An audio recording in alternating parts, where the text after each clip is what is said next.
Good evening. सगळ्यांचं आजच्या ह्या स्वाध्याय सत्रामध्ये सहर्ष स्वागत.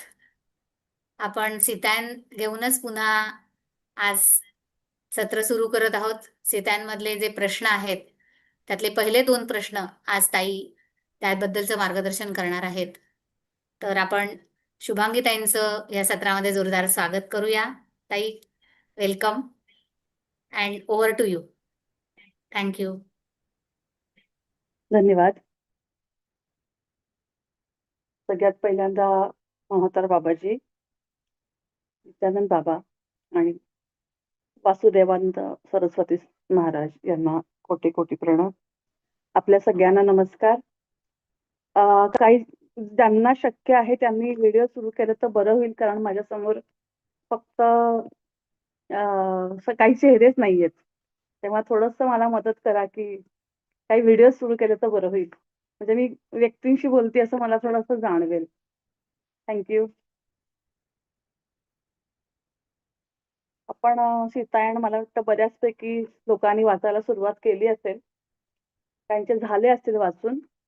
आणि त्यातले काही प्रश्न आपण मागे ऐकलेत, देना मारियम यांना विचारले गेलेले आणि त्यांनी त्याचं उत्तर पण दिलेलं. पण आज आपण त्यांनी एक्झॅक्टली काय सांगितलं किंवा आपल्याला आपल्या शब्दात काय सांगता येणार आहे, समजू शकणार आहोत, त्याच्याशी थोडंसं बोलणार आहोत. अनघा मॅडम, मला 9:30ला मला 1 मिनिट असताना थोडंसं मेसेज करा हो चालेल. चॅटमध्ये.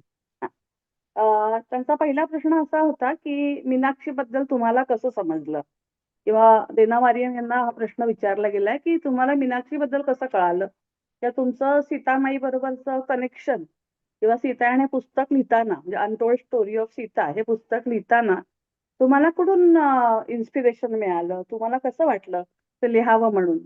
आणि आजच्या काळामध्ये आता जे काही जग आहे किंवा आत्ताचा जे काळ चालू आहे, आधुनिक काळामध्ये, विशेषतः कलियुगामध्ये, किंवा विशेषतः आता पृथ्वीवरची जी काही स्थिती आहे, राजकीय असेल किंवा सामाजिक असेल, आध्यात्मिक असेल, या स्थितीला ह्या सीतायनचा काय कनेक्शन तुम्ही लावू शकाल, किंवा हे किती महत्वाचं आहे, आजचं हे पुस्तक आजही तेवढंच महत्वाचं तुम्हाला वाटतं का, ह्याचं काही वैशिष्ट्य वाटतं का, असे प्रश्न त्यांचे पहिले होते.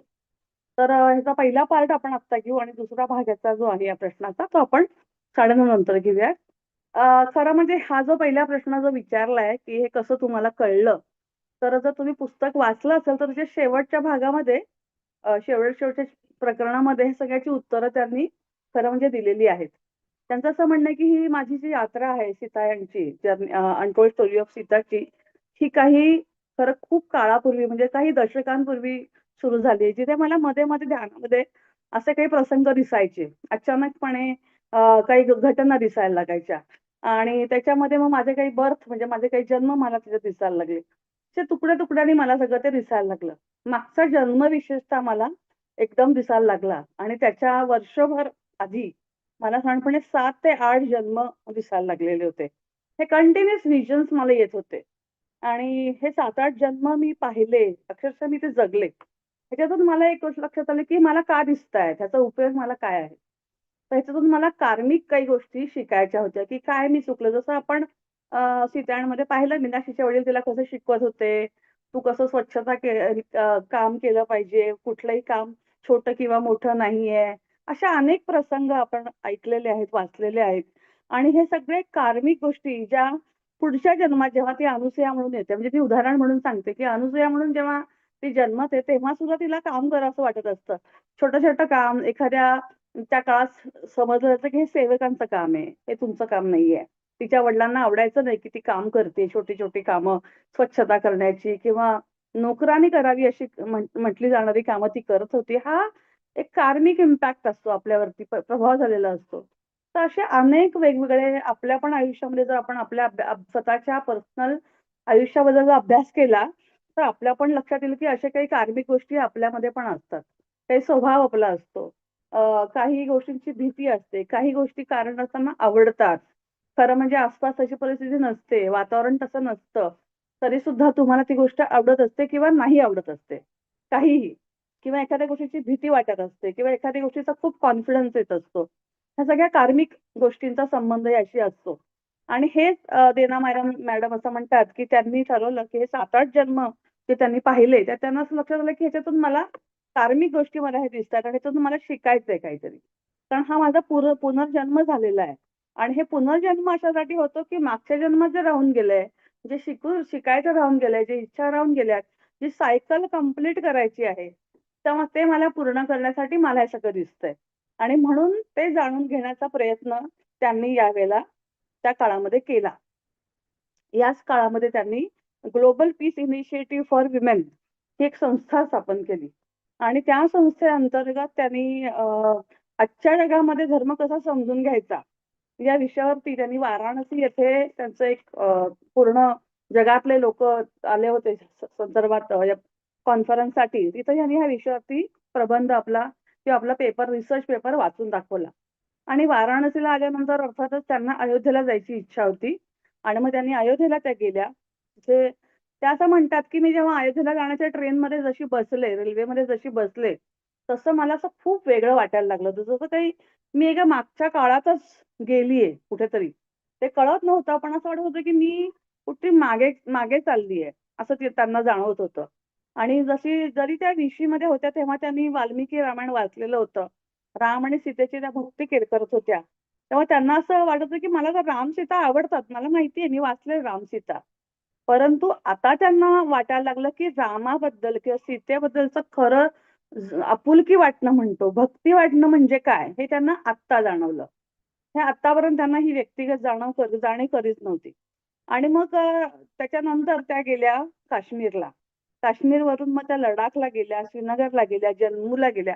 आणि जम्मूला आपल्याला माहिती आहे वैष्णोदेवीचं देऊळ आहे. तिथे दर्शन घ्यायला त्या गेल्या. आणि तेव्हा सुद्धा त्यांना अतिशय जबरदस्त असा अनुभव आला. पण तो अनुभव त्यावेळेला त्यांना जाणवला नाही. तो हळू नंतर जाणवला. पण जम्मूच्या जवळ सोडण्यापूर्वी त्यांना असं कळलं, की तिथे एक रघुनाथाचं मंदिर आहे, म्हणजे रामाचं मंदिर आहे. आणि तेव्हा त्या रघुनाथाच्या मंदिरात गेल्या. तिथे त्यांना जाणवलं, की अतिशय शांतता तिथे आहे. अतिशय मोकळेपणा आहे. म्हणजे असं खाली-खाली पोकळी आहे तिथे. तिथे दुसरं काहीच नाहीये. आणि ह्या शांततेमध्ये त्यांनी ठरवलं, की आपण ध्यान करायचं. रामाच्या मूर्तीसमोर जेव्हा त्या बसल्या ध्यानाला, तेव्हा त्यांना सगळ्या ह्या मागच्या काही मेमरीज ज्या आहेत, मागच्या लाईफ टाईम मधल्या, मागच्या आयुष्यातलं त्यांना दिसायला सुरुवात झाली. आणि मग त्यांना असं वाटतं, की त्या परत जेव्हा अमेरिकेला गेल्या, तेव्हा सुद्धा हे सातत्याने दिसायला लागत होतं. म्हणजे सीतेच्या काळामध्ये त्या ज्या होत्या, ते प्रसंग त्यांना त्या रघुनाथ मंदिरापासून दिसायला त्यांची सुरुवात झाली. आणि मग त्यांनी ठरवलं, की आता ह्याच्यावरती आपण लिहायचं. मग त्यांना जे दिसत होतं, ते त्यांनी लिहायला सुरुवात केली. आणि वर्षभर ते सगळं त्या लिहीत होत्या. आणि त्या असं म्हणतात, की जणू काही मी सीतालोकातच राहत होते. कारण की सतत सीता समोर. सीतेचंच सगळं, सीतेबरोबर जे झालं, जे दिसलं, ते सगळं त्यांनी ते लिहून काढत त्या होत्या. म्हणजे त्या असं म्हणतात, की मला सीतेचा प्रेझेन्स वाटत होता, की माझ्याबरोबर सीता आहे. म्हणजे एखादी व्यक्ती आपल्याबरोबर जशी असते खरोखरची, तसं त्या म्हणत होत्या, की माझ्याबरोबर खरोखर सीता वावरतीये. असा मला हा अनुभव आला त्या वर्षभरामध्ये. आणि मग या अनुभवामुळे त्या राम आणि सीतेबरोबरचं नातं त्यांचं जे होतं, ते त्याच्यामध्ये प्रचंड बदल झाला. खूप व्यक्तिगत झालं. तसं म्हणतो ना आपण देवळात जातो, राम, सीता किंवा असे अनेक देव असतात. कृष्ण असतो, राम असतो, विष्णू असतो, आपला एखादा गुरुबद्दल असतो. आता पहा बऱ्याच वेळेला आपण महाराष्ट्रात विशेषतः अक्कलकोट स्वामी विषयी सगळे बरेच लोकं त्यांच्याबद्दल खूप त्यांची भक्ती आहे. काही लोकं म्हणतात, की स्वामी माझे स्वामी आहेत. तर प्रत्येकाचा व्यक्तिगत संबंध आहे. स्वामी एक उदाहरण म्हणून सांगतेय, की माझे स्वामी काही लोकं म्हणतात स्वामी माझे आजोबा आहेत. काही म्हणतात माझे ते वडील आहेत. कुणाचे वेगवेगळं नातं असतं प्रत्येकाचं गुरुशी किंवा त्या देवतेशी.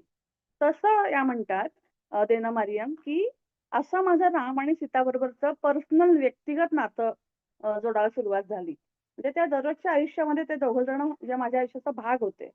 मग ह्या पुस्तकानंतर पण त्यांनी अनेक पुस्तकं लिहिली. पण त्या अवस्थेत सुद्धा त्यांना असं वाटत होतं, की मी त्याच पहिल्याच अवस्थेत आहे. म्हणजे राम आणि सीताबरोबरच आहे. त्या ह्या पुस्तकाच्या प्रकाशनासाठी त्या दिल्लीला आल्या होत्या.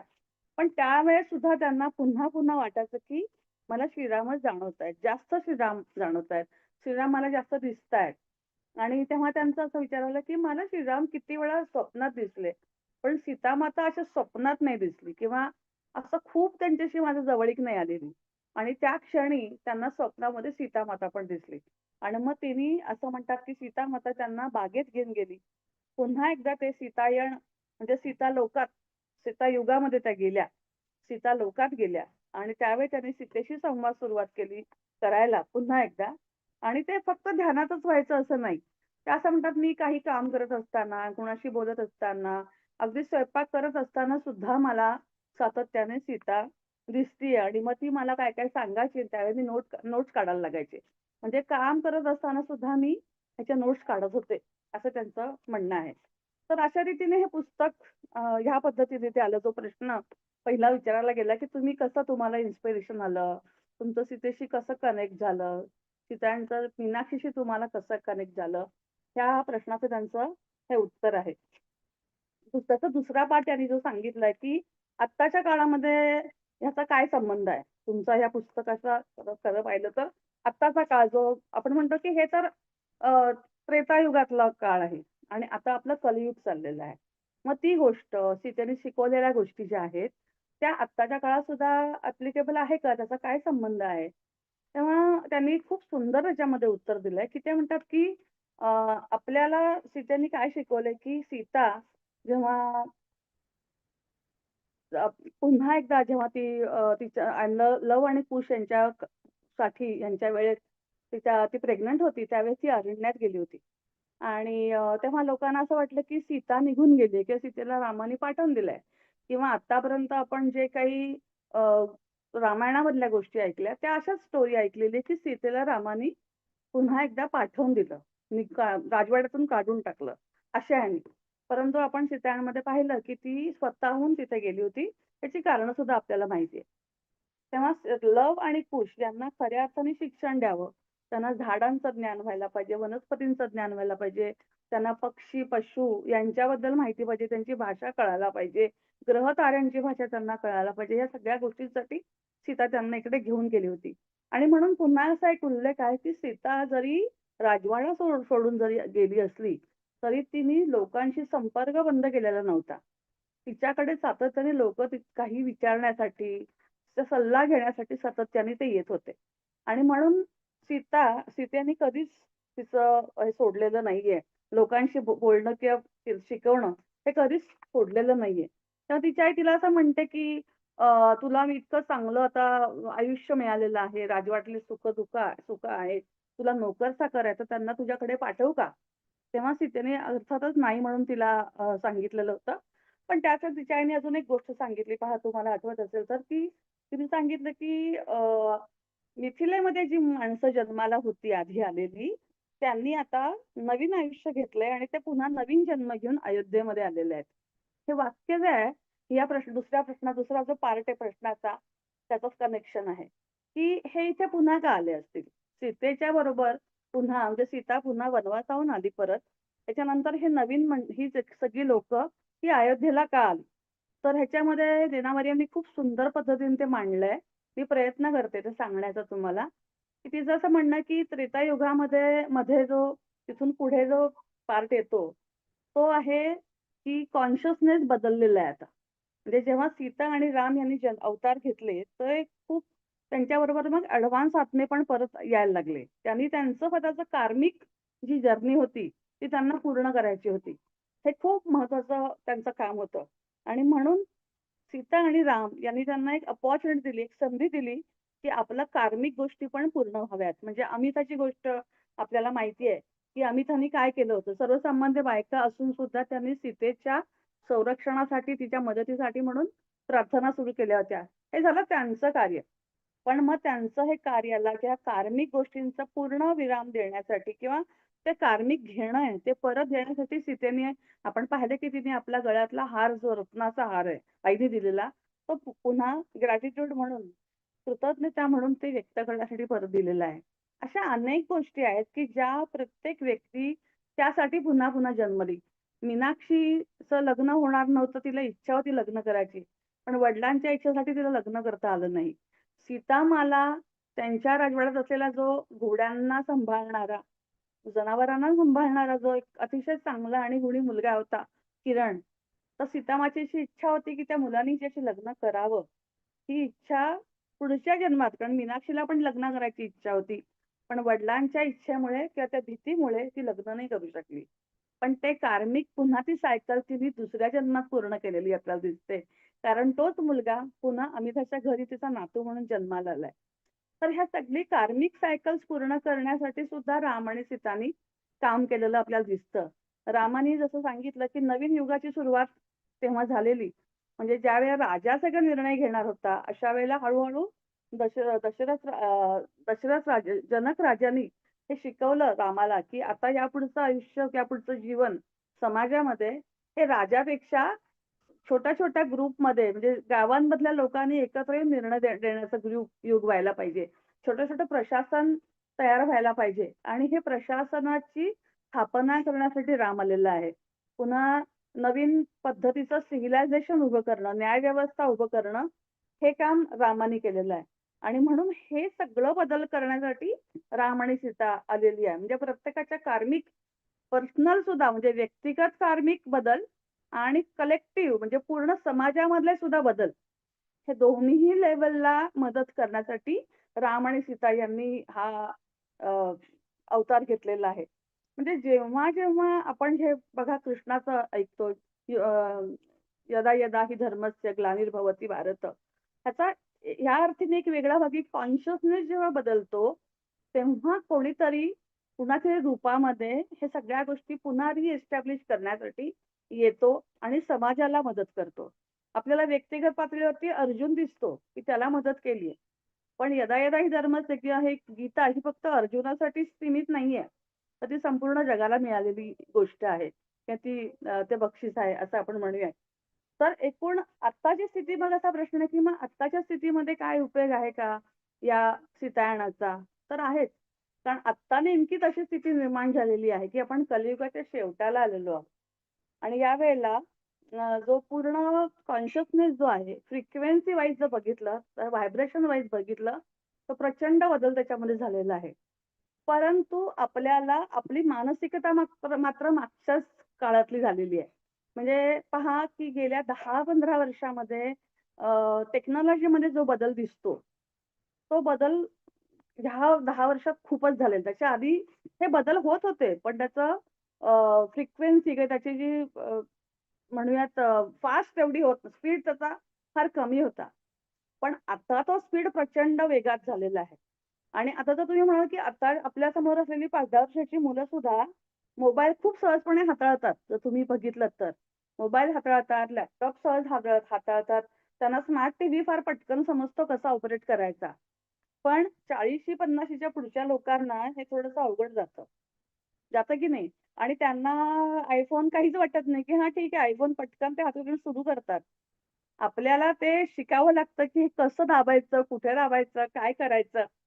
सो हे एव्हरीडे लाईफमध्ये तुम्ही पण समजू शकता. फ्रिक्वेन्सी चेंज झाली आहे. टेक्नॉलॉजी वरती मोठी बदललेली आहे मोठ्या प्रमाणात. त्याचा अर्थच असा आहे, की पृथ्वीचा कॉन्शियसनेस बदललेला आहे. आपण 3 डायमेन्शन मधून 5 डायमेन्शनमध्ये चाललेलो आहोत. पण हे जात असताना सुद्धा आपले बदल झालेले नाहीयेत. आपल्या मानसिकतेमध्ये बदल झाला नाहीये.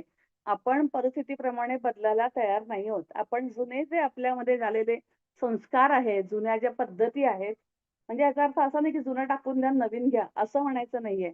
पण विचार करण्याची पद्धत आपली अजिबातच बदलली नाहीये. आपण अडॅप्ट होत नाही. लवकर गोष्टी बदलायला आपण तयार होत नाहीये. आणि हा इथला संदेश आहे नेमका, की विचार करायची पद्धत म्हणजे माइंडसेट जो म्हणतो आपण, हा माइंडसेट आपण जुन्या युगाप्रमाणे ठेवलाय आणि पुढे गोष्टी ज्या आहेत त्यासारख्याच आपल्याकडे सगळ्या आल्यात वस्तू. आपल्याकडे नवीन प्रकारचं वॉशिंग मशीन आलेलं आहे, कॉम्प्युटर आलेला आहे, लॅपटॉप आलेला आहे, मोबाईल आलेला आहे. आपल्याकडे सगळं आलेलं आहे. पण आपली विचार करायची पद्धत मात्र अजून जुनी आहे. हा जो संघर्ष आहे विचार पद्धतीचा, हा इथे आपल्यामध्ये जरा गडबड करतो आहे. त्यामुळे आपण ॲडव्हान्स टेक्नॉलॉजी सोबत आपले विचार आणि आपली कॉन्शियसनेस बदलणं खूप गरजेचं आहे. सो ह्या डेव्हलपमेंट हायर म्हणजे पुढचं युग म्हणजे डेव्हलपमेंट या साईन आहेत त्या सगळ्याच्या. म्हणून आता असं म्हटलंय देना मॅडमनी, की आता हे जरा संघर्ष आहे हा. जुना आणि नव्याचा संघर्ष आहे. फ्रिक्वेन्सी बदलली आहे, पण आपण जुन्या फ्रिक्वेन्सीवरच आहोत. आणि अशा वेळेला म्हणून पुन्हा एकदा नारायण आणि नारायणी यांचा रोल या इव्होल्युशनसाठी खूप महत्वाचा आहे. कारण नारायणी म्हणजे ही शक्ती किंवा ही ऊर्जा ही आपल्या इव्होल्युशन मध्ये पुढे नेण्यासाठी, युगाला पुढे घेऊन जाण्यासाठी येत असते. सो हा व्यक्तिगत आणि कलेक्टिव्ह अशा दोन्ही भागांनी आपल्याला ते बदलणं असं गरज गरज आहे. आणि त्याची सुरुवात विशेषतः देना मॅडम असं म्हणतात की हा जो रिन्यूड अवेअरनेस जो आहे, हा अवेअरनेस जो बदलायला हवा आहे, तो प्रामुख्याने भारतामध्ये लवकर बदलतोय. कारण की तिकडे राम राम म्हटलं जातं, राम राम ऐकलं जातं. आता अगदी साधी गोष्ट आहे की पहा, किती वर्षांपासून आपलं राम मंदिर होत नव्हतं. ते राम मंदिर आपलं उभं राहिलं. ही पण एक कॉन्शियसनेस बदलण्याची एक मोठा अनुभव आहे किंवा हे उदाहरण आपण सांगू शकतो. तर हे पुन्हा कनेक्शन वाढत चाललंय. अशा घटना घडतायत. म्हणून राम आणि सीता हे आपल्याला हायर कॉन्शियसनेस कडे घेऊन चाललंय, असं या प्रश्नाचं उत्तर त्यांनी दिलेलं आहे. तर हे आजच्या जगासाठी किंवा आत्ताच्या जगासाठी हे उपयोगी आहे, असं मी सांगेन. आता दुसरा प्रश्न आपण मला वाटतं या ब्रेक नंतर घेऊयात. या 2-3 मिनिटात अजून कुणाला काही बोलायचं तर बोलू शकता किंवा अनघा मॅडम तुम्हाला काही सांगायचं आणि परत मध्ये ब्रेक नाही करू शकत म्हणून. बरोबर. म्हणजे हा जो कॉन्शियसनेस चेंज आहे त्याच्याबरोबर बदलणं म्हणजे काय? आपल्या बरोबर स्वतः बरोबर आपण स्वतः राहणं आणि आप- आपल्या आतली डिव्हिनिटी आपल्याला काय सांगते त्याचंच उत्तर दुसऱ्या प्रश्नामध्ये आलेलं आहे. ही डिव्हिनिटी काय सांगते? कारण डिव्हिनिटीला आपण कनेक्टेड नाही होत. डिव्हिनिटी म्हणजे आपण कॉन्शियसनेस जातो, दुसरं काही नाहीये. मग ह्याच्याबरोबर ते काय सांगितलं जातं हे आपल्याला कळत नाहीये. आपण जुन्या पद्धतीने सगळं करतोय, जुन्या पद्धतीने जुन्या माइंडसेटने आपण त्याचं इंटरप्रिटेशन करतो, नवीन पद्धतीने इंटरप्रिटेशन करत नाही. म्हणजे समोर काही आणून दिलं ते सुद्धा आपण जुन्या फुटपट्टीने सगळं ते मोजतो, असा त्याचा अर्थ आहे. फॉर एक्झाम्पल एआय आलेला आहे, तर एआय ला आपण त्याच पॉइंट ऑफ व्ह्यू मधनं बघायला हवं, ना की threat. Yes, AI absolutely would be a strength. Right. बरोबर. राईट. हा, म्हणजे ऍक्च्युली आता आम्ही सगळे कलाकार, म्हणजे मी विशेषतः पेंटिंग करते, तर आमच्या ग्रुपमध्ये बऱ्याचशा बायकांना भीती, पहिल्यांदा त्यांची पहिली रिॲक्शन अशी होती की एआय आलं मग आपल्या चित्रकलेला काही किंमतच राहणार नाही, कारण की आता मग कोणी कसंही काढेल. सो आपली ही कला जी आहे, आपलं जे खरं इंटेलिजन्स आहे, ह्युमन इंटेलिजन्स, हा अगदीच म्हणजे ह्याला किंमतच राहणार नाही, कारण कोणी कशी चित्र फटाफट तयार करून विकून टाकतील. मग आपल्या चित्राला काय कोण किंमत देणार? तेव्हा मी एकमेव अशी होते त्या चर्चेमध्ये म्हणणारी, की हँडमेडला जे महत्व आहे ते कुठेच नाहीये. सो हँडमेडला ज्यांना महत्व कळतं की हे हँडमेड आहे, त्या लोकांना हँडमेडची किंमत माहिती आहे. सो एआय तुमचं कितीही आलं आणि तुम्ही कितीही इंटेलिजंटली चित्र काढली, म्हणजे चित्र एक उदाहरण सांगते, तरी सुद्धा हाताने काढण्याचं आणि ह्युमन बुद्धीचा जो ऍक्च्युअली होणार आहे, वापर होणार आहे, त्याचं जे काही प्रकटीकरण होणार आहे, त्याचं इम्पॉर्टन्स वेगळाच असणार आहे. सो त्याला भीती वाटायचं काही कारण नाहीये. उलट ते चांगलंच आहे. कारण की काय ठिकाणी तुम्ही वापरणार आणि ते कसं वापरणार ते महत्वाचं आहे. आणि आता एआय आज बघा अजून. ना, आता कोविडमध्ये हा, आपलं आपण म्हणतो की कोविड झालं, खूप प्रॉब्लेम झाले. पण कोविडमुळे झूम झूम मीटिंग हा कॉन्सेप्ट किंवा हा पर्याय लक्षात आला आपल्याला. आज जर आपल्याकडे झूम मीटिंग हा कन्सेप्ट आपण तेवढ्या ज्यावेळेस तेव्हा वापरलं, रेग्युलरली एकमेकांना कनेक्ट होण्यासाठी आपण झूम वापरायला लागलो. आणि आता आपण खूप सहजपणे एकमेकांना कनेक्ट होतो. आता कुठेही आपण लांब असू, आपण कुठल्या कुठल्या ठिकाणी आहोत खरं जॉग्राफिकली पाहिलं तर. पण तसं आपण एनर्जी लेवलला आता एकत्रच आहोत. सो हे जे आहे हे पुढे येणं आहे. पण काही लोक ह्याला तयार नाहीयेत. ह्या गोष्टीला पण तयार नाहीयेत. म्हणजे आय थिंक एआयचं सुद्धा आपण स्वागतच करायला हवं. कारण एआय ऑफकोर्स. पण त्या सरस्वतीच्या बुद्धीतूनच आलेला आहे. अगदीच, निर्मिती अगदीच. तिचीच आहे. So AI is not at all a threat. Yes. कारण की एआय आपण म्हणतो की एखाद्या माणसाने तयार केलं, पण हा, माणसाने तयार करायला त्याला बुद्धी कुठून आली? हा, एक्झॅक्टली. या हायर एक्झॅक्टली. कॉन्शियसनेसनीच ती बुद्धी दिली आहे ना. हा, बरोबर. सो एव्हरीथिंग इज, हे सगळं त्याच्याप्रमाणे होतंय.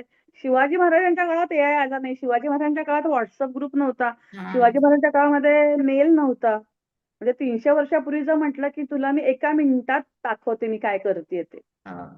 व्हिडिओ कॉल करून दाखवू शकत नव्हतो. तेव्हा हे विश्वास ठेवणं खूप अशक्य होतं.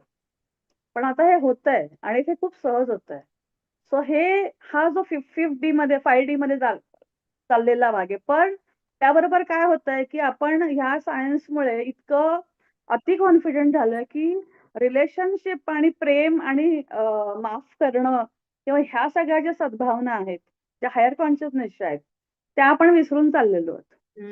ताई आणि 29 ह्याच्याशी झाले आपला बरं का गर्व आता. वाढलाय, जेलसी वाढलीये, एकमेकांना कमी लेखणं वाढलंय, एकमेकांना त्रास देणं वाढलंय. सो हे उलटं चाललंय. त्या हं, टेक्नॉलॉजीचा फायदा नाही घेते आपण. बरोबर. ताई जसं वॉर 929. आता चाललंय. वॉरमध्ये पण काय आहे? वॉर कसलं चाललंय? हे फक्त एकमेकांना कंट्रोल करण्यासाठीच वॉर चाललेलं आहे.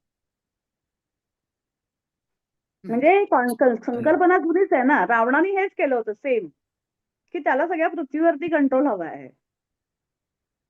बरोबर. ताई 29 झाले हां. गौरीचा हां. आपण प्रश्न नंतर घेऊ गौरी. हो, हो. हो ताई.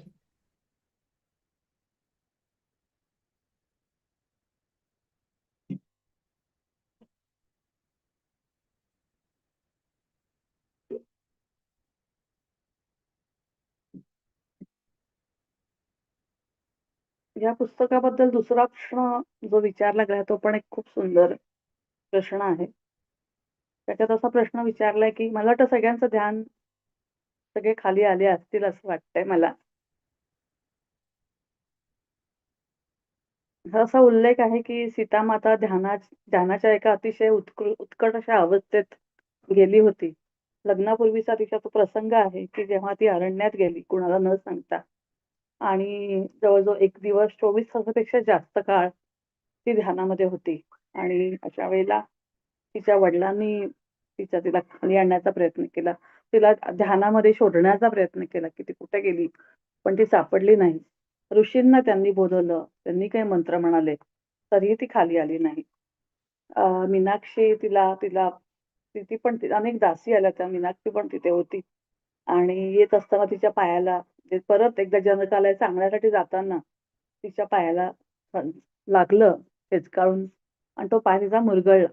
पण मूळ मुद्दा होता, की सीतामाता अजून ध्यानातून बाहेर का येत नाहीये आणि अशा वेळेला तो सगळा प्रसंग फार सुंदरपणे त्यांनी सांगितलेला आहे. उत्कट रीतीने सांगितलाय आणि अशा ध्यानाच्या स्थितीत असताना सीतामाता पुन्हा ध्यानातून बाहेर आली आणि त्यानंतर तिने लगेचच पाहिलं, की मीनाक्षीच्या पायाला लागलंय आणि ती लगेचच मीनाक्षीचा पाय हातात घेते. असा तो प्रसंग आहे आणि हा प्रसंग खूप सहज वाटतो आपल्याला. पण जर स्थिती बघितली आपण ज्यांना ज्यांना ध्यान करायची आपल्याला सवय आहे त्यांना जाणवतं, की आता पण बघा आपल्याला खाली यायला पण असं थोडंसं आपण एक 10 मिनिटं पण नाही केलं ध्यान. पण तरीसुद्धा आपल्याला ते पुन्हा एकदा नॉर्मल व्हायला थोडासा वेळ लागला. सीतामाता तर पूर्ण शरीर सोडूनच निघून गेली होती ऑलमोस्ट. म्हणजे फक्त श्रीरामाने त्यांना परत आणलं पृथ्वीवरती, असा तो प्रसंग आहे. पण आल्यानंतर तातडीने तिने त्या आसपासच्या परिस्थितीचं तिला लगेचच भान आलं आणि नुसतं भान आलं नाही, तिने लगेचच तिचा तो प्रेझन्स ऑफ माइंड दाखवला आणि मूळ जो स्वभाव आहे, की आपण इथे सेवा करण्यासाठी आलोय. आपण सेवेकरी आहोत. हे जे तिच्या मनात जे रुजलेलं होतं, मुळातच ती रुजण्यासाठी काय वेगळं तिला संस्कार घ्यायला लागला नाही, कारण ती नारायणीच होती. पण ती प्रश्न असा आहे, की ह्या दोन्ही गोष्टी वेगवेगळ्या आहेत आणि दोन्हीही उत्कट पद्धतीने केलं. म्हणजे खोटं-खोटं नाटकं करून, की "बाबा नाही, नाही बघू तुझा पाय कसा आहे." असं कुठे कुणाला दाखवण्यासाठी तिने ते केलं नाहीये. तर तिने लगेचच मनापासून प्रेमाने मीनाक्षीचा पाय हातात घेतलाय. तेव्हा असा प्रश्न आहे, की हे दोन्ही गोष्टी आयुष्यामध्ये ह्याचा बॅलन्स कसा साधायचा? कारण की जो ध्यान करतो खूप सारं, खूप छान प्रगती ध्यानामध्ये असते. ती व्यक्ती त्याच्यातच जास्त असते जनरली आणि मग त्याला असं वाटतं, की हे काय आपलं काम नव्हे. ही काही कामं आहेत का आपली? आपण तर ध्यानाच्या खूप उच्च अवस्थेत गेलेलो आहे. आपण अध्यात्माच्या खूप उच्च अवस्थेत आहोत. तेव्हा ही काही कामं करण्याचं आपलं काही हे नाहीये. आपली लेव्हल नाहीये ती. हो ना? आणि जे हे मनापासून करतात, ज्यांना कार्मिक कर्म करायला खूप आवडतं, कामं करायला, दुसऱ्यांची मदत करायला, असे खूप ॲक्टिव्ह असतात ते लोकं. ते म्हणतात ध्यान-बिन आपलं काही काम नाही. आपल्याला ते आवडत नाही किंवा मला ते काही जमत नाहीये. मला आपलं माझं हे काम करणं हेच माझं ध्यान आहे. हीच माझी सेवा आणि हेच माझं सगळं आहे. म्हणजे थोडक्यात काय, की आपण एकदा एकतर या टोकाला असतो किंवा त्या टोकाला असतो. तेव्हा प्रश्न असा आहे, की ह्या दोन्हीचा बॅलन्स तुम्ही कसा काय साधला गेला, सीता माताने हे कसा काय साधला, की तिने हे कसं काय केलं, असा ह्याची सांगड कशी करायची. जर हा प्रसंग आपल्या समोर आणला गेलाय, दाखवला गेलाय, तर आपल्याला पण याच्यातून शिकायचं आहे, कारण की ह्याची सांगड कशी घालायची. तेव्हा रेणा मॅडमनी असं उत्तर दिलंय, ते पण छान उत्तर आहे, की त्या म्हणतात, की हा प्रसंग मला सुद्धा खूप हेलावल्यासारखा वाटतोय. कारण की हा प्रसंग आहे, जो भावना त्याच्या ज्या आहेत, त्या शब्दात नाही व्यक्त करता. कारण मीनाक्षीला जेव्हा सीता आता मदत करायला गेली, तिने जेव्हा पाय हातात घेतला, तेव्हा मीनाक्षीने पटकन तो पाय सोडून घेतला आणि सांगितलं, "अगं मी तुझी नोकर आहे. ती मी तुझी सेवा करण्यासाठी आलेली आहे. I am your servant." तेव्हा सीतामातेचं वाक्य फार सुंदर आहे. ती म्हणते, "I am also the servant of the world." मी तर संपूर्ण विश्वाची सेवेकरी आहे. हे किती खरं-खरचं हे किती महत्वाचं सत्य तिने बोलून गेली आहे. कारण की कुठल्यासाठी, कशासाठी मग या शक्तीने मनुष्याचा जन्म घेतला? हे एकमेवच कारण होतं. नारायणीला मनुष्य रूपात जन्म घ्यायचं एकमेव कारण होतं. ते म्हणजे फक्त सेवा करायची. या विश्वाची सेवा करण्यासाठी, या पृथ्वीची सेवा करण्यासाठी, या पृथ्वीवरती फक्त माणसं नाही तर पशु-पक्षी, वनस्पती, सजीव आणि निर्जीव ह्या सगळ्यांची सेवा करण्यासाठीच तर ती आलेली होती. सो हा जो प्रसंग आहे, त्या प्रसंगाचा देना मॅडम म्हणतात, की ह्याचा माझ्यावरती खूप मोठा परिणाम झाला. तर मी नेहमी अशी म्हणते, की एखादी इतर प्रमाणे पुस्तकं मला शिकवतात. आपण म्हणतो, की प्रत्येक पुस्तक हे आपल्याला शिकवतं काहीतरी. कुठलंही पुस्तक आपल्याला कधी शिकवतं. तेव्हा त्या म्हणतात, की प्रत्येक पुस्तक जसं शिकवतं तसं हे पुस्तक पण मला शिकवायला आलेलं आहे. आयुष्यात मला काहीतरी शिकायचं होतं. मग ह्याच्या आधी मी कशी होते, त्या देना मॅडम कशा होत्या, आपल्या सगळ्यांचाच तो अनुभव असू शकतो, की आपण लोकांचं बरोबर असतो, पण आपण पूर्ण नसतो. आपल्या मनात काहीतरी वेगळं चाललेलं असतं. एकदा मागचा काहीतरी विचार येतो, की "अरे, हे असं झालं होतं, मग ते तसं झालं होतं." किंवा मग पुढचं प्लॅनिंग असं, आता ते येणार आहे, मग ते असं होणार आहे, मग ते तसं होणार आहे. सो मग त्याच्यासाठी आपल्याला उद्यासाठी असं येणार आहे, पाहुणे येणार आहेत, मग हा स्वयंपाक करायचा आहे. मग आपण हे भिजायला टाकलं का? मग आपण ते मागवलं का? मग ती भाजी आणायची आहे, गव्हाचं पीठ आहे का? हे तुम्ही रिलेट करू शकता. पण समोर असलेली व्यक्ती आपल्याबरोबर जी काही बोलतीये किंवा जे काही समोरचं काम आहे, त्याच्याशी आपण 100% कधीच नसतो. लोकांसमोर आपण फुल प्रेझेंट कधीच नसतो. आणि म्हणून आपलं लक्ष, देना मॅडम म्हणतात, की माझं लक्ष पण असं भलतीकडेच असायचं. कॉन्शियसली विचारपूर्वक वर्तमानात राहणं, हे मी या पुस्तकांमुळे शिकले. ते एवढंच नाही तर आपल्याला काय मागितलं गेलंय ह्याच्यापेक्षा सुद्धा त्या व्यक्तीला नेमकी कशाची गरज आहे, हे समजणं खूप हे शिकायला मी म्हणजे हे बघायला मी शिकले. म्हणजे एखादी व्यक्ती मला काहीतरी मागतीये, की मला जरा काहीतरी एखादी वस्तू म्हणू काही एखादी वस्तू हवी आहे. टॉवेल हवाय मला हात पुसायला. तिला कशासाठी टॉवेल हवा पण फक्त टॉवेल देऊ टाक त्याच्या हातात. पण त्याला नेमकं टॉवेल कशासाठी हवाय? मग त्याला खरोखर टॉवेल हवाय का अजून कुठली गोष्ट हवी आहे? हे लक्ष देऊन समजणं आणि ते पुरवणं, हा प्रेझन्स ऑफ माइंड आहे. आता काय तिने मला मागितलं, मी दिलं, झालं. मी 100% प्रेझन्स ऑफ माइंड होता माझा. म्हणजे मी प्रेझेंटमध्ये होते, मी वर्तमानात होते, असं नाहीये. समोरची व्यक्ती मला काहीतरी म्हणतीये, पण ती जे बोलती आहे, जो तो विचार करते तेच ती बोलतीये का तिला अजून काहीतरी वेगळं हवंय, हे समजणं, हा या प्रसंगाचा किंवा या पुस्तकाचा वन ऑफ द टीचिंग्ज आहेत. म्हणजे अनेक शिकवणुकींमधला हा महत्वाचा धडा आहे, असं आपण म्हणूयात. तर त्या व्यक्तीला नेमकी कशाची गरज आहे, हे बघायला मी शिकले. म्हणजे आपल्याकडे आपण आपल्यामध्येच इतकं अडकलेलो असतो, की आपल्याला आयुष्याने आपल्यासमोर काय दिलंय, हे आपण मिस करतो. प्रत्येक क्षणाला काही ना काहीतरी आपल्याला आता बाबाजी तिथे एक मागे आपल्या सीतांच्या वेळेला आलेलं ते वाक्य पहा, ते किती सुंदर वाक्य आहे, की प्रत्येक व्यक्ती आणि प्रत्येक परिस्थिती आपल्यासमोर काहीतरी द्यायला आलेली आहे, शिकवायला आलेली आहे. सो तो आपण हे वाक्य दररोज दर 10 मिनिटांनी जरी विचार केला ना, की हे आता घडतंय. ही व्यक्ती माझ्यासमोर आली आहे. ती कशा प्रकारची आहे? तिचा स्वभाव कसा आहे? ती असं बोलतीये. तिचा असा-असा अनुभव आहे. तो मला काय शिकवण्यासाठी आलेला आहे. हे आपण जर अवेअरनेसने बघितलं ना, तर केवढं समृद्ध सगळे लोक म्हणजे सगळा निसर्ग, हे ब्रह्मांड आपल्याला समृद्ध करायला आलेलं आहे खरं म्हणजे. पण आपण त्यातलं कितपत लक्ष देतो त्या गोष्टीकडे?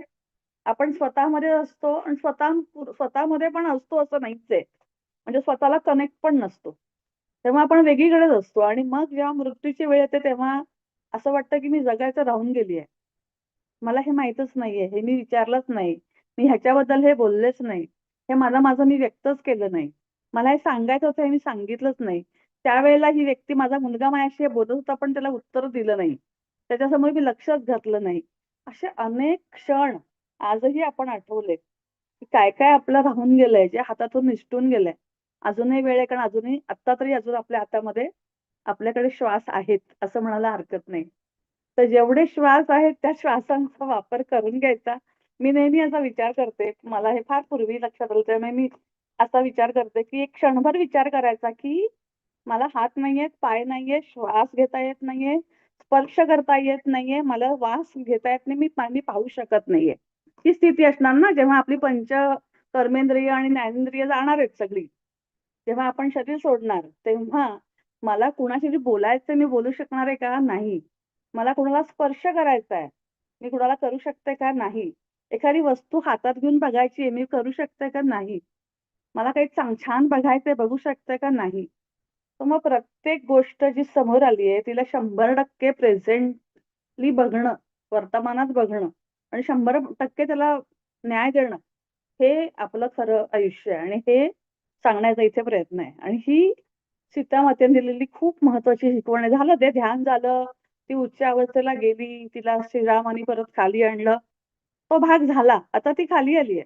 ध्यानातून ती खाली आली आहे. ती शरीरामध्ये आली आहे. आणि मग शरीरामध्ये आल्यानंतर मला काय काम आहे? मी इथं कशासाठी आली आहे? मी हा जन्म कशासाठी घेतलाय? तर मी विश्वाची सेवा करण्यासाठी घेतलेला आहे. आणि मग ती सेवा करण्यासाठी माझ्यासमोर काय कामं आहेत? हे समजणं, हे क्षणात समजणं, हे ज्ञान आहे. आपल्यासाठी ते ज्ञान आहे. हा प्रेझेन्स हा प्रत्येक व्यक्तीबरोबर तिचा तसा वेगवेगळा आहे. म्हणजे ज्या व्यक्तीला जशी गरज आहे तशी तिने रिस्पॉन्ड केलेला आहे. म्हणजे प्रत्येकाला सगळ्यांना सारखंच वागवते असं नाहीये. म्हणजे सारखंच वागवणं म्हणजे सगळ्याला कमी जास्त असं नाहीये. प्रत्येकाचा जो इतिहास आहे, त्याचा जो बॅकग्राऊंड आहे, त्याचा स्वभाव आहे, त्याच्याप्रमाणे त्याचं टेम्परमेंट जे आहे, त्याची धारणा जी आहे, त्याला अनुसरून त्याला रिस्पॉन्ड करणं, हे काम सीतेने केलेलं आहे. प्रत्येकाची ती वेगवेगळी वागते. पण तरी सुद्धा त्या प्रत्येकाला ती आपली वाटते. ते मीनाक्षीला ती आपलीच वाटते, अनसुयेला पण ती आपलीच वाटली, सामाला ती आपलीच वाटली, हनुमानाला पण ती तशीच वाटली, लवकुशांना पण ती आपलीच वाटते. सगळ्या लोपामुद्रापासून सगळ्या सगळ्या ऋषीच्या पत्नी होत्या, त्या सगळ्यांना पण ती आपलीच वाटली आहे. सो आपल्याला हे केवढं मोठं शिक्षण आहे आणि केवढं मोठा अभ्यास आहे, की आपल्या आयुष्यामध्ये आपण खरंच असे वागतो का, की प्रत्येकाला आपण आपलं वाटतो. काही लोकांना आपण चांगले वाटतो, काही लोकांना आपण वाईट वाटतो. हो की नाही? अर्थात हे अशक्य नाहीये, म्हणजे हे असं होऊच शकतं. पण प्रत्येकाला सुद्धा जो आपल्याबरोबर छान आपण ज्याच्यावर राहतोय, त्या प्रत्येकाला खरंच वाटतोय का आपण की खरंच चांगले आहोत? म्हणजे चांगुलपणा मला आपल्याला प्रूव्ह नाही करायला जायचंय, की मी कशी चांगली बघा, असं नाहीये. पण आपण 100% तो न्याय देतो का? व्यक्ती म्हणून.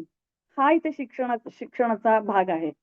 तर त्याने असं सांगितलं, की सीताज योगा नावाचं त्याचं दुसरं जे पुस्तक आहे, त्याच्यामध्ये त्यांचं एक प्रकरण आहे त्या पुस्तकात. त्याचं नाव आहे योगा ऑफ इनर अट्युनमेंट. म्हणजे हे महत्वाचं तत्व त्या म्हणतात, की आपल्यासमोर आपण आपल्याबरोबर ट्यून असतो का? अट्यून असतो का? म्हणजे स्वतःशी आपला सुसंवाद असतो का? आता प्रत्येकजण म्हणेल, की "हो, आम्ही आमच्या मनाप्रमाणेच वागतो. आमचा संवाद आहे." म्हणजे काय? ह्याचाच अर्थ समजणं खूप गरजेचं आहे. माझा माझ्याबद्दल संवाद होतोय म्हणजे काय? तसा अनेक पातळीवरती असतो. मी एक विचार करतीये आणि मी बोलतीये वेगळं. हे असं घडतंय का? मला जे हवंय आणि मी जे मागतेय ते वेगळं असं होतंय का? माझं शरीर मला सांगतंय आणि मी करतेय वेगळं असं काही होतंय का? माझ्या मनामध्ये जो विचार चाललाय तो माझ्या बरोबर मी प्रामाणिकपणे स्वतःच्या विचारांबरोबर आहे का? असं घडतंय का? त्याला म्हणतात अट्युनमेंट टुवर्ड्स युअरसेल्फ. तुमच्या बरोबर तुमची अट्युनमेंट असणं. आणि मग असं म्हणतं, की जसं म्हणतात, की समुद्रामधला प्रत्येक थेंब म्हणजे समुद्रच आहे. तसा परमात्मा हा प्रत्येक आत्म्याचा आहे कारण की तो एकच आहे. सगळीकडे सेमच आहे. तुमच्या माझ्यात जो एक आहे तो एकच परमात्मा. असं अनेक साधू संत म्हणून गेलेत. म्हणजे काय पण? तर ते डिव्हिनिटी जी आहे, ते दैवत्व आहे, ती दिव्यता जी आहे, ती प्रत्येकाच्या आतमध्ये आहे. मग जेव्हा मी माझ्याशी अट्यून होते, म्हणजेच मी माझ्या त्या दैवत्वाशी अटून होते. म्हणजे मग मी म्हणते मी माझ्या बाबाजींशी अटून झालेली आहे. मग मी म्हणते माझ्याशी माझे बाबाजी असं बोलले. कारण की मी माझ्याशी कनेक्ट झालेली आहे. माझ्याशी म्हणजे माझी ॲज अ व्यक्ती नाही, माझ्या स्वतःच्या आतल्याशी जेव्हा मी कनेक्ट होते, तेव्हा मी अट्यून होते. असा याचा मुद्दा आहे. म्हणजे म्हणून आपण अशी एक मला वाटतं ज्ञानेश्वरांचं का तुकारामांचा वृक्षवल्ली हे जे अभंग आहे तुकारामांचा, तुकारामांचा आहे. त्याच्यामध्ये हे आपण अशी संवाद असंच एक शब्द आहे आता मला एक्झॅक्टली आठवत नाहीये. पण ते जर नीट ऐकलत तुम्ही तर त्याच्यामध्ये हेच पूर्णपणे हा कॉन्सेप्ट तिथे त्यांनी मांडलेला आहे. तर आपण आपल्याशी संवाद साधणं हे खूप महत्वाचं आहे आणि मग ती शक्ती जी आहे, जी अ, आपल्याला ती जाणत असते. आपली आध्यात्मिक जर्नी जी चाललेली आहे, आपली जी यात्रा चाललेली आहे अध्यात्माची, ती आपण कुठल्या टप्प्यावर आहोत, ती शक्ती जाणून असते. आपण काय करतोय हे तिला जाणीत असते आणि सगळ्यात महत्वाचं, की ती शक्ती जी आहे, ती दैवी शक्ती जी आहे, ती कुठलीही पूर्वग्रह दूषित नसते आणि प्रचंड त्याच्यामध्ये संयम असतो. म्हणजे हां, शुभांगी काय रागवतेच. तिला राग येतो लवकर. म्हणजे तिला लवकरच काय-काय अशा अनेक गोष्टी आपल्याला जाणवतात आपल्या आपल्या चुका. आणि मग आपण म्हणतो, "अरे बापरे! समोर जर आपले गुरु आले तर ते काय म्हणतील? छे, छे!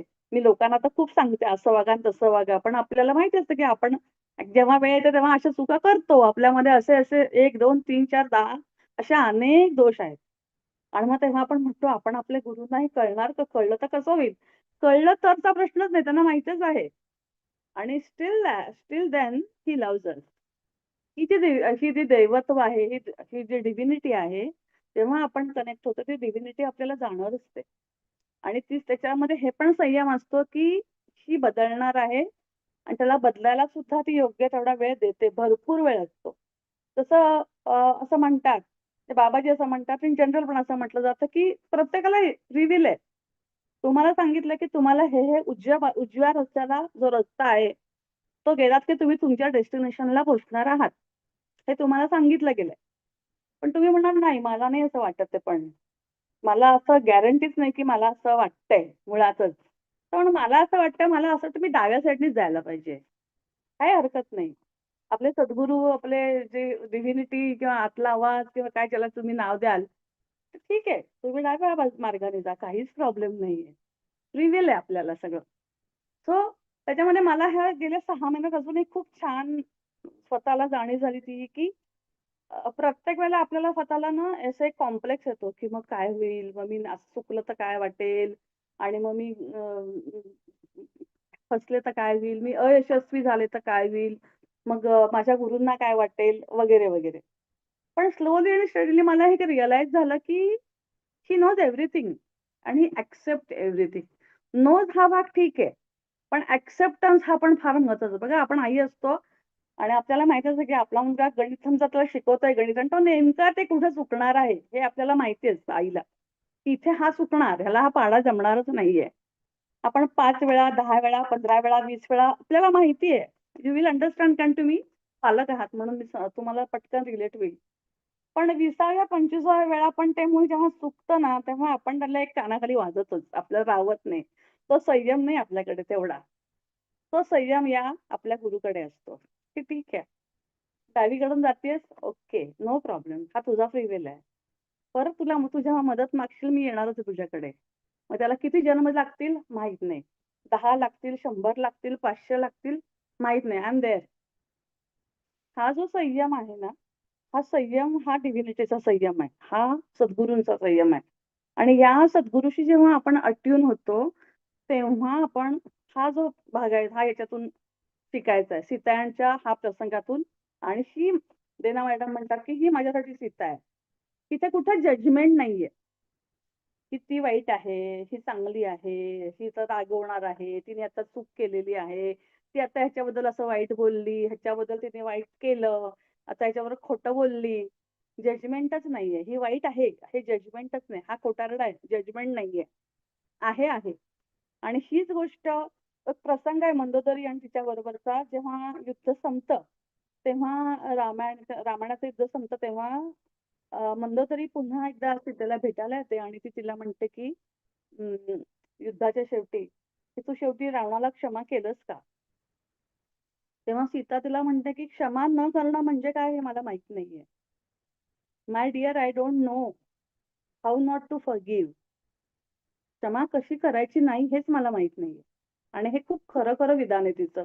असं खोटं खोटं ती बोलली नाहीये. तेव्हा हे रीना मॅडम म्हणतात की हे मी जेव्हा लिहित होते तेव्हा आतून हे शिकवणुकीने मला अंतर्मुख व्हायला झालं, की हे पुस्तक जरी मी लिहित होते तरी सुद्धा माझ्या हातून हे लिहित जात होतं.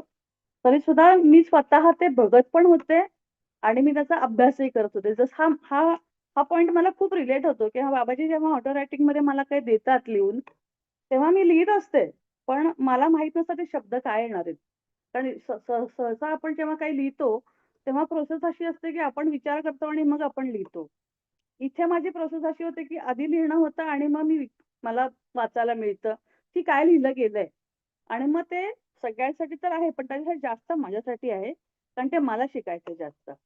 त्यामुळे हे जे निरीक्षण आणि परीक्षण हे दोन्ही गोष्टी हे लिहिल्यानंतर त्यांच्या झाल्या.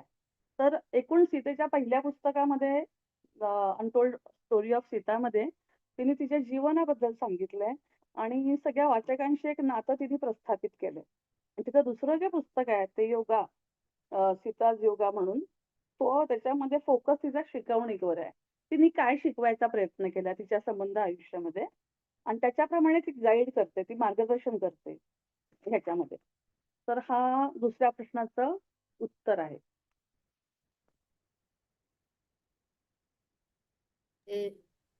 आय थिंक गौरी थोडक्यात सांगशील तुझा प्रश्न. आपण घेऊया प्रश्न का एक गौरीचा घेऊया. ओके. हा. Gauri, short and sweet. Suvir, गौरीला अनम्यूट करायला लागेल.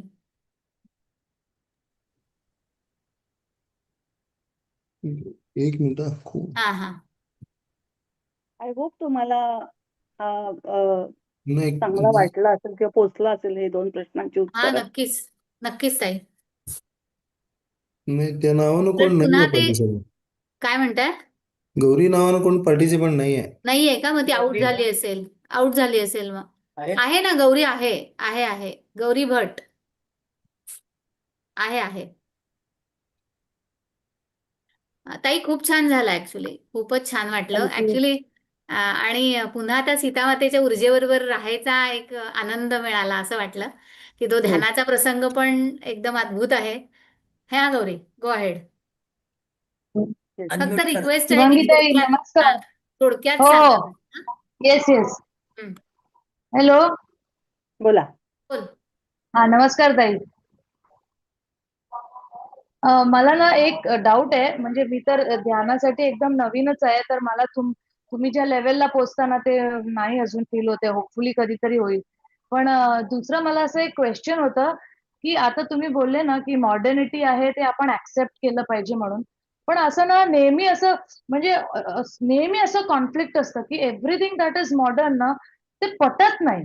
आता फॉर एक्झाम्पल आजकालची मुलं जशी ड्रेस करतात, जशी वागतात, ते सगळं पटत नाही. तर कुठपर्यंत म्हणजे काय ऍक्सेप्ट करायचं आणि काय नाही करायचं हे डिस्क्रिमिनेट करता येत नाही. करेक्ट. राईट. मी पण तुमच्या सोबतच आहे.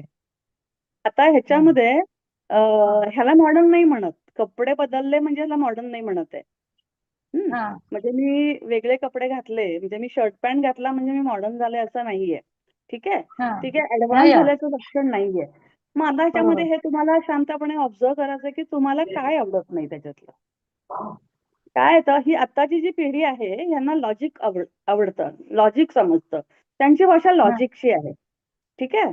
मग त्यांचे जेव्हा विरोध करतात, मला विरोध करणारी माणसं खूप आवडतात. त्याचं कारण काय, की त्यांच्याकडे कारण असतं. मी काय विरोध करतो याचं. करेक्ट. हा आता ते जर हा त्यांना जर तुम्ही त्यांच्या लॉजिकनी उत्तर दिलं, की हे मला हे का वाटतं, कारण ह्याच्यामध्ये हे निगेटिव्ह पॉइंट्स आहेत. ह्याच्यामध्ये हा शास्त्रीयदृष्ट्या तुम्हाला माहिती आहे का, की हे काय चुकीचं आहे, हे तुम्हाला स्वतःचा अभ्यास करणं गरजेचं आहे. तुमची मुलं हा तुम्हाला अभ्यास करण्यासाठी उद्युक्त करतायत, की आई तू अभ्यास कर आणि आम्हाला शिकव. म्हणजे तुम्ही नुसतं हे करायचं नाही. आपल्या आई पण असंच म्हणायच्या की प्रत्येक पिढीमध्ये हेच आहे, हे मला आवडत हा नाही, बस ते नाही करायचं, बस झालं. तर बरं म्हणजे ते बरोबर असंच होतं. मी लहानपणी मला आठवतंय की मी सकाळी उठले, अंघोळ वगैरे झाली की मी चित्र काढायला बसायची. तेव्हा माझी आई हा म्हणायची की काय भिकाऱ्याची लक्षण आहे, सकाळी उठल्या उठल्या चित्र काढतेस. तेव्हा मी आईला म्हणायची की अगं भिकारी लोक म्हणजे मी खरंच इनोसंटली म्हणायची की भिकाऱ्यांकडे रंग कुठे असणार, पेन्सिल कुठे असणार, ते हा कसं काय त्यांना परवडणार रंग चित्र काढायला, असं मी आईला म्हणायची. करेक्ट. सो तो तिच्या मनामध्ये ते तिचे जे संस्कार की सकाळी उठून मुलांनी काय करायचं, अभ्यास करायचं किंवा काय पाढे म्हणायचे किंवा जे काय अभ्यासाचं असेल ते करायचं. पण शी कुडंट एक्सप्रेस प्रॉपरली की हे काय भिकाऱ्यासारखं चित्र काढतीये. ह्याच्या जागी तिने जर मला दुसरा ऑप्शन दिला असता, समजावून सांगितलं असतं की सकाळी सकाळी काय पाठांतराला कसा योग्य वेळ आहे किंवा हे सगळं जे काय. अर्थातच त्या पिढीकडून आपण ती पण अपेक्षा नाही करू शकत कारण की त्यांना हातालाच माहित नव्हतं काय. करेक्ट. हा सो आता काय झालंय की आपल्या आधीची पिढी जी आहे आपल्या आई वडिलांची, त्यांनी फक्त फॉलो केलंय ब्लाइंडली त्यांच्या आई वडिलांना. करेक्ट. आपली नेमकी काय पिढी झाली आहे की आपल्याला कळतंय पण वळत नाहीये, म्हणजे आपल्याला समजत नाहीये, आपल्याला मागच्या पिढीच्या संस्कारांमध्ये आपण आहोत पण पुढच्या पिढीबरोबर आपण अट्यून नाही होऊ शकत आहे कारण ते एकदम बरोबर पटकन बदललेत, म्हणजे ते एकदम चेंजेस झालेले आहेत. आपण शर्ट पॅन्ट किती वेळा घातला असेल, ते जन्मल्यापासूनच तेच बघतायत, जन्मल्यापासून ते मोबाईल बघतायत, हो ना. सो त्यांचं हो फार बरोबर फास्ट आहे. मग आता तुम्ही जर सांगितलं मुलांना तुमच्या किंवा मुलगी असेल समजा, मी माझ्या घरात किंवा माझ्या नातेवाईक, आता मला मुलगी नाही पण मी मुलाला पण सांगते मुलींना मुलींना पण बाकीच्या सांगते की उदाहरण सांगते तुम्हाला की जीन्सची पॅन्ट घालतात, पॅन्ट घालतात जास्त मुलं मुली पॅन्ट घालतात. आता पॅन्ट आपल्या आपल्या आपल्या देशामध्ये एक संस्कार कसे आहेत की आपण जास्त करून मुली परकर, आपण लहानपणी परकर जम्पर फ्रॉक असं घालायचो आणि साड्या घालायच्या, साड्या नेसतो आपण किंवा साड्या नेसायच्यात, आई वडील आई आजीसाठी आपल्या साड्या नेसल्यात. पण आता नाही घालत आहे कोणी ते जास्त. साडी ही फक्त कधीतरी, आणि साडी घालतात असं म्हणतात, साडी नेसतात असं कोणी म्हणतच नाही. तर म्हणजे हा तिथूनच सुरुवात आहे, साडी घालत नाही साडी नेसतात. करेक्ट. आता हे हा हे का घालायचं असं, पॅन्ट का घालायची नाही, तर सगळ्यात खाली 7 चक्रांच्या मध्ये सगळ्यात खाली आपलं असतं मूलाधार चक्र. करेक्ट. मूलाधार हा चक्र असतो सगळ्यात खाली, आणि ऊर्जा जी मिळते शरीराला, जी ऊर्जा मिळते ऊर्जात्मक पातळीवरती, ती जमिनीतून म्हणजे अर्थ वरून मध्ये वरती येते. ती कुठे येते पहिल्यांदा, हा मूलाधारात येते. म्हणजे जेव्हा ती ऊर्जा येते आणि जर का तुमचं खालून सगळं बंदच केलेलं आहे तुम्ही, तर ती ऊर्जा तुम्हाला येणारच नाहीये. तुमच्या सर्व्हायव्हल हो साठी जी ऊर्जा लागते ती येतच नाही. म्हणून साऊथ इंडियामध्ये जर बघितलं तुम्ही की देवळांमध्ये मुली जातात त्या फ्रॉक घालतात किंवा परकर घालतात, गोल परकर असतो, हो की नाही. ते लोक पाळतात कारण की ते फॉलो करतात customs, whether they know it or don't know it, but they know it, they follow it. आपल्याकडे काय चाललंय, आपण ना फॉलो करतोय ना आपल्याला कळतंय. पण हीच गोष्ट जर सायंटिफिकली मुलांना सांगितली की ह्याच्यानी काय फायदा होतो आणि ह्यानी काय नुकसान होतं, तर लॉजिकली समजावलं तर मुलं 100% ते फॉलो करतात. यासाठी आपल्याला अभ्यास करणं गरजेचं आहे. सो एग्रीड त्याच्यामध्ये खूप एग्रीड पुस्तकं आहेत. आता तुम्ही एक हिडन मिस्ट्री म्हणून एक पुस्तक आहे ओशोचं. त्याच्यामध्ये हा देवळांचं महत्व दिलेलं आहे, कुंकू का लावायचं याचं महत्व दिलेलं आहे. आजकालची मुलं कुंकू लावत नाहीत, मुली कुंकू लावत नाहीत. नाही मुलांनी पण टिळे लावायला पाहिजे, हे जुनं आहे. पण आपल्या ब्रिटिशांनी ही सगळी सिस्टीम आपल्या संस्कृतीला हे जे इम्पॉर्टन्स आहे हे पूर्ण घालवण्यासाठी, इंग्रजी कसं भारी आहे आणि ते किती सुपिरियर आहे हे सातत्याने थोपवण्याचा प्रयत्न केला. इतका झाला की जरी ते निघून गेले तरी आपण अजून पारतंत्र्यातच आहोत, कारण आपण त्या संस्कृती आपल्या पहिल्या संस्कृतीपर्यंत आलेलोच नाही परत. तर हे कुंकू का लावायचं ह्याचा पण एक सायंटिफिक रिझन आहे. प्रत्येक गोष्टीला सायंटिफिक रिझन आहे. असं हवेच नाहीये कुठलंच पद्धत आपल्याकडे. पण त्याचा जर आपण अभ्यास केला तरच आपण आपल्या मुलांना सांगू शकतो, बदलू शकतो. नाहीतर मुलं ऐकणार नाहीत. कारण की मुलं मुलं ही लॉजिकलच ह्यानी जाणार आहेत आणि लॉजिकलीच द्यावं त्यांनी. हे मॉडर्न आहे, हे पुढची लेवल आहे, हे 5th डायमेन्शन कडे जाणारी मुलं आहेत ही. पण आपण आता काय झालंय ना, आपण 3rd मध्ये आहोत का 5th मध्ये, आपण मध्येच अडकलेलो आहोत, हा हो ना. पटलं जेवणाची पण तीच पटलं पद्धत, जेवण घरी काय करायचं, घरात स्वयंपाक करायची पद्धत हळूहळू बंद होत चालली आहे. हम्म. त्याचे परिणाम हळूहळू काही 1, 2, 3, 4 पिढ्यांनंतर सिव्हिलायझेशनवर दिसायला लागतात, लगेच ते दिसत हा. नाहीत. आणि म्हणून तर त्यांनी काय होतंय, लिव्ह इन रिलेशन हा जो कन्सेप्ट आलेला आहे, ह्याचे पटकन हम्म. परिणाम नाही दिसणार आहेत, पण ते पुढे पुढे दिसणार आहेत. हा. कारण हे परिणाम लॉंग टर्मचे असतात. सो त्यासाठी आपल्याला अभ्यास करायचा. म्हणून समोर आलेली व्यक्ती आणि परिस्थिती आपल्याला काय शिकवते, पुन्हा ते आपल्याला ऍप्लिकेबल आहे की ही मुलं माझं ऐकत नाहीत. मग तुम्हाला तुमची मुलं हा. कशा पद्धतीने ऐकतात हे आईला जास्त माहिती आहे. त्यांची समजण्याची भाषा काय ते आईला जास्त माहिती आहे. तुम्ही त्यांच्या भाषेत बोलायला पाहिजे. हा. हो पटलं ना? पटलं मला. हो की इट इज ऍक्च्युली हे आलंय आपल्या ऍडव्हान्समेंटसाठी. राईट. आपल्या हा. ऍडव्हान्समेंटसाठी आलेलं आहे ही गोष्ट. आणि दुसरी गोष्ट असं आहे की काय झालंय माहितीये, पिढीचा विचार केला, आपल्या आई वडिलांची पिढी किंवा त्यांच्या आधीची ना, ती सर्व्हायव्हल साठी ते होते. कारण की आपलं जे इंडिपेंडन्स झाल्यानंतरचा जो काळ होता आपल्या देशात, त्यानंतरच्या काळानंतर थोड्या काळानंतर आपले आईवडील जन्माला आले. म्हणजे त्यांचं सर्व्हायव्हल मोडवर ते होते. म्हणजे हा बरोबर. टिकणं हेच त्यांचं महत्व होतं. मग त्यांनी काय अपेक्षा केली, आपल्या मुलांनी शिकावं, चांगले पैसे हम्म. कमवावे, स्वतः छान राहावं, हे त्यांची म्हणजे ही आपली पिढी होती. आता दुर्दैवाने काय झालं, आपल्या पिढीला काय वाटलं की आपल्या मुलांनी एक मिनिट, तुम्हाला आलाय का? आपल्या पिढीने काय विचार केलाय, आता माझी मुलं खूप शिकायला पाहिजेत, माझ्या मुलांनी खूप पैसा मिळाला पाहिजे. आणि ह्यामध्ये काय झालं की आपली मुलं इतकी शिकली आणि इतकी टॉप झाली शिकून आणि ह्याच्यात, की आपला दुर्दैवाने फोकस पैशावर गेला फक्त. मोस्टली हा. आपण म्हणजे जनरल या जनरेशनचा, हा. त्याच्यामध्ये आपण संस्कारामध्ये कमी पडलोय अननोईंगली. हा. जे पहिल्यांदा आपल्या आईला आपल्याला दररोज करून घ्यायचे की दररोज हा. प्रार्थना म्हणलीच पाहिजे, संध्याकाळी शुभम करोती म्हणलंच पाहिजे. आता आपण आपल्या मुलांकडून तेवढं केलं का नाही केलं. मग संध्याकाळी 7 त्याचा क्लास असतो, हा. त्याची परीक्षा आहे, त्याला टॉप घ्यायचंय, त्याला पुढे शिक्षण ऍडमिशन घ्यायची आहे, त्याला सिलेक्शन त्याचं व्हायला पाहिजे, त्याला इकडं जायचंय, हे फोकस आपण जास्त केला. आणि त्याच्यामुळे काय झालं, आपली मुलं त्या फोकस मधूनच पुढे गेली. Yes, they became successful. त्यांनी खूप छान करिअर केलं, हा. त्यांनी पैसा खूप चांगला कमवला. आता त्यांची मुलांना ते काय देणार आहेत, फक्त रील्स मधून जेवढं दिसेल तेवढंच देणार आहे, बेसिक काहीच नाही देणार आहेत. बरोबर. अगेन आपल्याला आता ते आणि हे आपली चूक नाहीये, हे असं होत गेलंय. फायनान्शियली आपल्याला स्ट्रॉंग होण्याची आवश्यकता हम्म. होती. आपल्याला वाटलं कारण आपण खूप ऍडजस्ट केलंय. आपली पिढी अशी आहे की आपण हम्म. आपल्या आई वडिलांना पण सांभाळतोय, आपल्या सासू सासऱ्यांकडे पण बघतोय आणि आपल्या मुलांकडे पण बघतोय. बरोबर. ही आपली पिढी आहे. हम्म. राईट. त्याच्यामुळे आपलं बरोबर. सगळीकडे गडबड आहे. आणि ह्या हा. सगळ्या हा. गोंधळ, आणि आपली पिढी अशी आहे की आपण नोकरी पण केलेली आहे. हा. तर आपल्या आईने म्हणजे माझ्या आईने नोकरी नाही केली, त्यामुळे शी हो. Had time to talk with the children. हे सांगणं, संध्याकाळी दिवा लावणं, किंवा 6, 6:30, 7ला जेवणं, रात्री 10ला झोपणं. आणि सुदैवाने आपल्याला हा. तेव्हा मोबाईल नव्हते, फोन हा. पण एवढे नव्हते, म्हणजे बोलायसाठी एवढं नव्हतं, सोशल मीडिया नव्हता. सो थँकफुली टीव्ही आपण 10 नव्हता. वाजता झोपायचो. हा. आता काय बाया सांगतात, छोट्या 1-2 वर्षाच्या मुलांच्या आया, की अहो त्याला 12-1 शिवाय झोपच येत नाही. How can they say proudly like that, की तो 12-1 पर्यंत झोपतच नाही. अगं बाई, तूच झोपत नसशील, तूच मोबाईल बघत असशील. सो हा संस्कृती कुठे चालली आहे, म्हणजे हे जे ऍडव्हान्स म्हणतो ते खरंच आपण ऍडव्हान्स होत का? तर नाहीये आपण ऍडव्हान्स, म्हणजे फक्त टेक्नॉलॉजी बदलतीये, हा. पण आपल्याला आतून जो ज्ञान येतं, जे सीतायनमध्ये आहे, जे ध्यानातून तुम्हाला जे ज्ञान येतं, कारण आपली वेद जे आहे ते अपौरुषेय आहेत. आता जे हम्म. माझ्याकडून बाबाजी लिहून घेतात ते काही शुभांगी गोसावी लिहित नाहीये, म्हणजे ते पण अपौरुषेय आहे.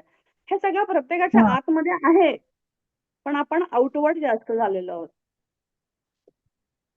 बाहेर काय म्हणतायत, त्यांनी काय सांगितलंय, टीव्हीला काय सांगितलंय, त्यांचं मत काय आहे, मग हा असा म्हणला म्हणून मी असं करतेय. आता बाजारामध्ये हे चांगले पदार्थ आलेत म्हणून मी ते घेते आहे. सोसायटीमध्ये हे खाल्लं म्हणजे ग्रेट समजलं जातं, सोसायटीमध्ये हे कपडे घातले म्हणजे ग्रेट समजलं जातं. तो आपले सगळे आचार विचार हा दुसऱ्यांच्या विचारांवर अवलंबून आहे. मला हम्म. आतून काय वाटतं, म्हणजे टू मेन टुवर्ड्स यू, मला आतून काय वाटतं, ह्याचं कनेक्शनच नाही आता आपलं. ते कनेक्शन आता एस्टॅब्लिश होणं गरजेचं आहे. हे आपण आई मुलांना नाही सांगू शकत जोपर्यंत आपण स्वतः करत नाही. म्हणजे तुम्ही मुलांना म्हटलं की तुम्ही स्वतःशी अट्यून व्हा रे, आता आमचं झालं, आता आमचं आयुष्य संपलं, असं पण म्हणतात बायका आजकाल. आमचं काय झालं आता, आता तुम्ही व्हा. हा. नाही, तुमचं काही झालेलं नाहीये, आपल्याला लाईफ आफ्टर लाईफ आहे. So now is the time. काही नाही, उद्या शेवटचा दिवस असला तरी आज अभ्यास करायचा आपण, कारण पुढचा जन्म अटेन्मेंट सकट सुरू होईल ना मग आपलं छान. तर हे पण काही काही बायकांना, म्हणजे माझ्या आईला म्हणते की मी ध्यान करून काय करू, आता काय माझं वय राहिलंय का, म्हणजे तरुणपणी पण तुमचं वय नव्हतं ध्यान करायचं, आणि आता तुमचं बघा. म्हातारपणी पण वय नाही ध्यान करायचं, मग तुमचं वय कधी आहे ध्यान करायचं, है ना? So you have to be. ध्यान ध्यान इज द की ना, ध्यान इज द की, बरोबर. Yes. Yes. थँक्यू, खूप छान थँक्यू प्रश्न ताई, विचारलात. थँक्यू मला खूप थँक्यू बोलायला सो मिळालं. मच ताई. तुमच्या इथनं पॉझिटिव्हिटी कळते, म्हणजे ती लिटरली येते स्क्रीन मधनं.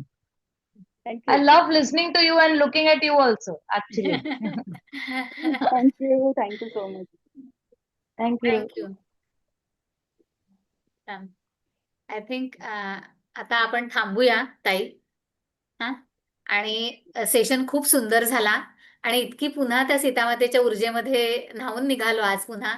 आणि खरंच असं वाटलं की नाही, सीतान ही ऊर्जा आहे, आणि ती जसं तुम्ही म्हणालात की ती स्त्री शक्तीची ऊर्जा आहे, आणि ती तिने खरंच सगळ्यांना दिली पाहिजे.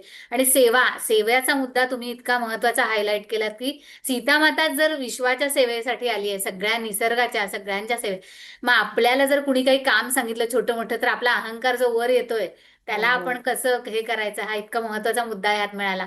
खूप पुन्हा पॉइंट सगळे मिळालेत. खूप खूप धन्यवाद. आणि खरंच छान ताई, तुम्ही छान सांगता. खूपच छान, आणि प्रश्नांचं उत्तर पण छान झालं. धन्यवाद ताई, खूप खूप धन्यवाद. आपण बाबाजींचे पुढच्या धन्यवाद. शुक्रवारी लास्ट करणार आहोत, कारण पुढच्या शुक्रवारी आपले प्रश्न आय थिंक संपतील, है ना? संपतील असं वाटतंय. बघूया का ना, हा, बघूया. हा. हा, चालेल. कुणाला वाटत होतं तुम्ही आता विचार करा, स्वतःशी हा, ट्यून व्हा, आणि मग येस. ट्यून जेव्हा व्हाल ना तेव्हा खूप प्रश्न येतात, आणि मग जेव्हा खूप प्रश्न तुम्ही लिहून आणाल पुढच्या वेळेस आणि पाठवाल, तेव्हा मग कळेल की तुम्ही खरं स्वतःशी ट्यून झालेला आहात. हा. आणि काही पोस्ट पण करू शकतील, त्यांना प्रश्न पोस्ट करायचे असतील तर. हो, हा, हो. पोस्ट करा प्रश्न. आय थिंक मी सगळ्यांना रिक्वेस्ट करते. आणि मग ते आपण पुढच्या शुक्रवारी कव्हर करू शकतो, हा, काही चालेल. प्रॉब्लेम नाही. ठीक आहे. ओके. Okay, thank you. थँक्यू. जय थँक्यू बाबाजी. So much. जय बाबाजी. जय बाबाजी. धन्यवाद सर्वांचे. धन्यवाद ताई, धन्यवाद. थँक्यू. थँक्यू. पुन्हा भेटू शुक्रवारी पुढच्या आपण. आणि आम्ही उद्यापासून आमचे तर आहेच सुरू ध्यान, आणि हे आमचं सुरू आहे. हा, थँक्यू. थँक्यू. येस.